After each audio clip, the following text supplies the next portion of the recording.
Bonjour tout le monde, on se retrouve pour ma première vidéo. Dans cette vidéo, je vais vous présenter le deck Melfi, un deck qui est super puissant, qui essaye de prendre le contrôle du terrain et qui va toujours embêter notre adversaire en plus d'être super mignon. Alors, une petite présentation juste avant de commencer. Je vais présenter dans plusieurs vidéos plein de decks super budget que vous pouvez faire facilement et vous allez beaucoup vous amuser avec vos amis. Pas besoin d'être compétitif, ça va pas être des decks compétitifs, ça va pas y avoir beaucoup de end-trap, mais ils vont être super sympas à jouer et en même temps ils vont vraiment pas être très chers. Pour commencer ces deck profile, on va avoir 3 puppies. Alors puppy, c'est le meilleur des Melfi, c'est tout simplement celui qui va pouvoir invoquer spécialement depuis le deck.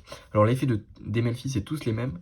Vous pouvez les invoquer spécialement à votre end phase et durant le tour de votre adversaire, si celui-ci invoque spécialement ou normalement un monstre ou qu'il attaque un de ces petits monstres avec une attaque tout simplement, vous allez pouvoir les renvoyer en main et faire un effet selon quel Melfi c'est. Par exemple pour Puppy, vous allez pouvoir invoquer spécialement du deck un monstre bête très très puissant.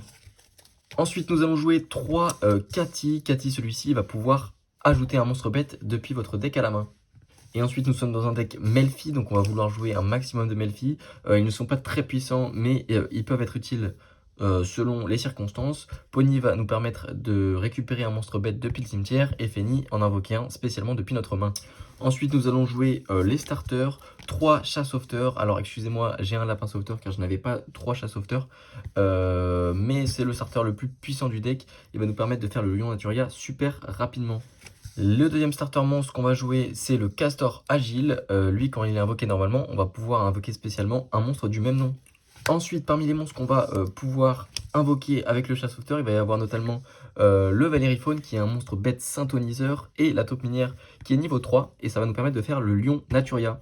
En plus de ça, cette carte a un super effet, pas pour commencer mais dans les tours après, il va pouvoir défausser une carte et réinvoquer spécialement depuis le cimetière un monstre bête niveau 2 ou moins. Ensuite, les cartes qu'on va vouloir invoquer avec Puppy, Calantosa, je trouve cette carte super jolie d'ailleurs comme toutes les autres cartes, les Valériphone et tout, ce sont des cartes qui sont magnifiques. Cette carte, lorsqu'elle est invoquée spécialement par l'effet d'un monstre bête, on va pouvoir cibler une carte sur le terrain et la détruire.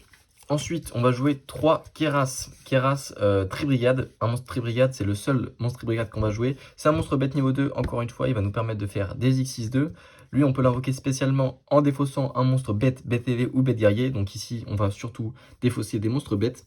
Et en plus de ça, il a l'effet des Tribrigades, c'est-à-dire qu'on peut bannir un nombre de monstres bêtes qu'on veut depuis notre cimetière et invoquer un link selon le nombre de monstres qu'on a bannis. Super puissant, le meilleur extender. Ensuite, on va jouer 3 Cerburel, le mythologique. Lui, lorsqu'il est défaussé, il va être invoqué spécialement. C'est pour ça qu'on joue autant de monstres qui défaussent. Valériphone, Tribrigade Keras, et on verra encore des autres cartes dans l'extra deck et dans les cartes pièges qui vont nous permettre de l'invoquer spécialement le maximum. Enfin, le dernier monstre bête qu'on va jouer, c'est les escadrilles des longues oreilles qui vont s'invoquer spécialement durant la main phase adverse.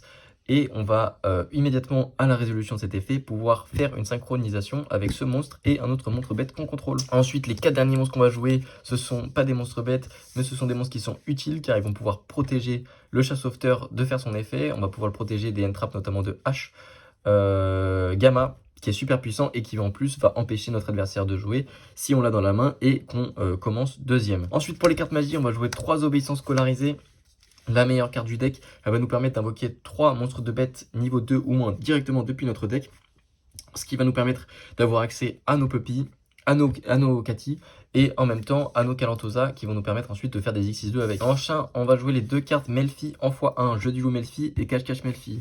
Jeu du loup Melfi va nous permettre d'invoquer spécialement un Melfi depuis notre cimetière et Cache-Cache Melfi va nous permettre de protéger tous nos monstres bêtes de la destruction une fois par tour. Ça c'est super puissant et en même temps elle va pouvoir nous permettre de recycler nos monstres bêtes car on va pouvoir en renvoyer 3 dans le deck et piocher une carte. Enfin un deuxième Monster Reborn qui n'est encore une fois pas Monster Reborn car il va uniquement pouvoir invoquer des monstres bêtes depuis notre cimetière mais en même temps il va baisser l'attaque des monstres adverses qui est super utile dans ce deck car des fois il va avoir des problèmes pour passer les gros monstres. Enfin, on va jouer le piège Maison pour Melfi qui, lorsqu'on l'active, détache des matériels de monstres bêtes qu'on contrôle et renvoie autant de cartes dans la main de notre adversaire. Et enfin, la dernière carte piège qu'on va jouer, le Dinomucus paléozoïque. On défausse une carte, on cible une carte sur le terrain, ça la bannit directement. On peut encore une fois bannir Cerburel qui va pouvoir être invoqué spécialement après. Cette carte a aussi un deuxième effet qui est que lorsque une carte piège est activée et que cette carte est dans notre cimetière, on va pouvoir l'invoquer spécialement Une des puissances du deck aussi, c'est qu'on va pouvoir avoir 3 types d'interactions différentes avec notre adversaire. Une carte qui bannit, une carte qui détruit et une carte qui renvoie dans la main les monstres de nos adversaires. Ensuite, nous passons à l'extra deck avec 2 Melfi de la forêt. Melfi de la forêt qui se fait avec 2 monstres de niveau 2, peu importe lesquels, pas forcément des Melfi. On peut détacher une carte et aller chercher une carte Melfi, magie, piège ou monstre.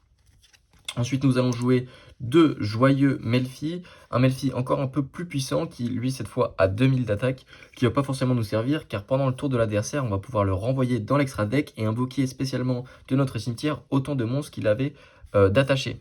Pour notre dernière X6, rang 2, on va jouer le Mankasha qui va être super utile lorsque notre adversaire joue des monstres terre ou bêtes. On va jouer 3 cartes synchro, le Lion Naturia, le Seigneur Psy Omega et l'Héros de la Lumière Arc. Le Lion Naturia va nous permettre d'annuler les cartes magie de notre adversaire et pas une fois par tour. Le Seigneur Psy Omega est super utile lorsque on utilise Gamma pendant notre tour car il va permettre d'enlever une carte supplémentaire de la main de notre adversaire. Et l'Héros de la Lumière Arc se fait donc avec les escadrilles et nous permet de bannir tous les monstres qui sont envoyés de la main de notre adversaire au cimetière et en même temps d'annuler les cartes magie et pièges en se sacrifiant. Ensuite, on va jouer Ferrigide et Shurek Tribrigade. Ferrigide va nous permettre d'invoquer spécialement un monstre bête depuis notre main et Shurek, lorsqu'il arrive sur le terrain ou qu'un monstre bête est invoqué spécialement sur le terrain, de bannir une carte sans la cibler.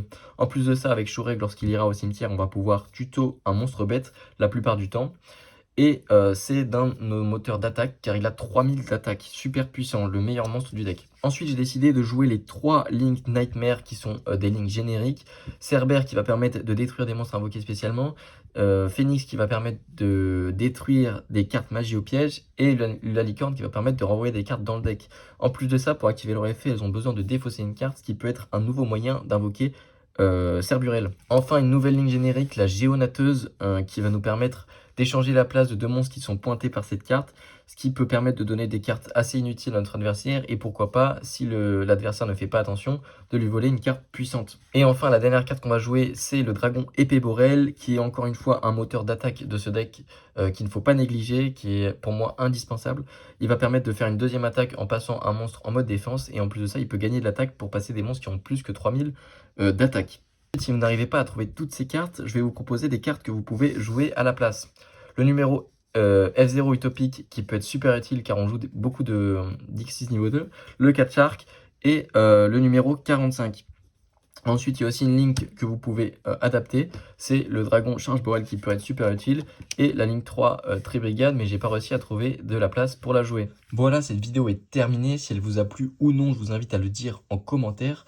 Par la suite, j'ai prévu de vous présenter des autres decks qui sont aussi peu chers et aussi faire des duels en live entre différents de ces decks pour vous montrer un peu comment ils fonctionnent, comment ils tournent, etc. Si vous avez par contre besoin d'une vidéo spéciale pour des mains de test par exemple ou des combos pour le deck Melfi par exemple, je vous invite aussi à me le dire en commentaire.